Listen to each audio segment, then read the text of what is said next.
Hi, this is Davita Bowen, and I'm reviewing with you Stanley versus Georgia.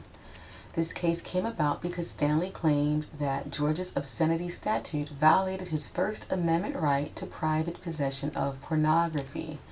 The facts of the case are that Georgia law enforcement suspected that Robert Eli Stanley participated in illegal betting, and as a result, they issued a warrant to search his home. When officers conducted a search, they found 3 reels of 8mm film, and they used a projector in Stanley's home to watch the reels, and then they seized them as evidence after they discovered they contained pornographic material. The authorities then arrested Stanley for possession of obscene material. The following proceedings were that Stanley was tried before a jury and convicted for violating Georgia's obscenity statute in Stanley versus State. During the trial, Stanley filed a motion to suppress the films as evidence upon the ground that they had been seized in violation of the Fourth Amendment as applicable to the states by the 14th Amendment. But during Stanley's appeal, the Georgia Supreme Court determined that the film had been lawfully seized, and it affirmed Stanley's conviction. So the issues are, does the First Amendment protect the right to private possession of pornography? And does the Fourth Amendment allow general warrants for search and seizure? Well, the answers are yes and no. So a person does have the right to privately possess pornography, with the exception of child pornography, which that was later determined in Osborne versus Ohio in 1990. However, for the Fourth Amendment right, a judge cannot issue a general warrant. They must issue a warrant when there is probable cause, and the warrant must list the items to be found. So the reasoning behind these findings is that the U.S. Supreme Court cited Roth versus U.S. in its decision, where in that case the Supreme Court determined that the distribution of obscene materials violated federal obscenity laws. And then the court also cited Alberts versus California, which involved obscene advertisements and the sale of obscene material.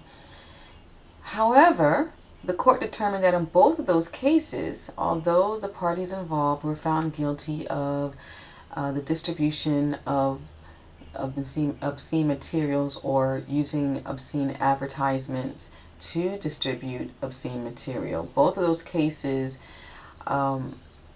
address the government's duty to protect citizens from inadvertent exposure to pornographic material, especially children. However, the court also determined that neither of the two cases nor any subsequent cases made determinations based solely on the private possession of pornographic material. So basically, you have these cases that set precedent for how pornography can be distributed and the rights that people have or don't have in those cases. However, the court or the Supreme Court had decided that neither or none of those cases at that time had addressed the issue of private possession only.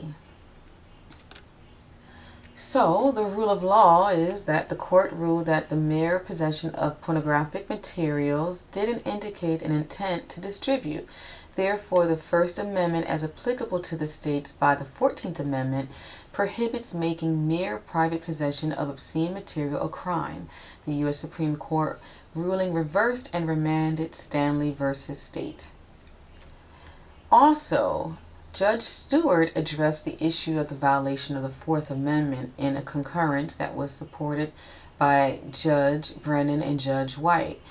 In the concurrence, he stated that he felt that the Supreme Court ruling, although it was unanimous, it was done in haste, and he felt it was important to address the issue of what he felt was a Fourth Amendment violation, and that the Fourth Amendment didn't allow general search and seizure. And that is a review of Stanley versus Georgia. Thank you.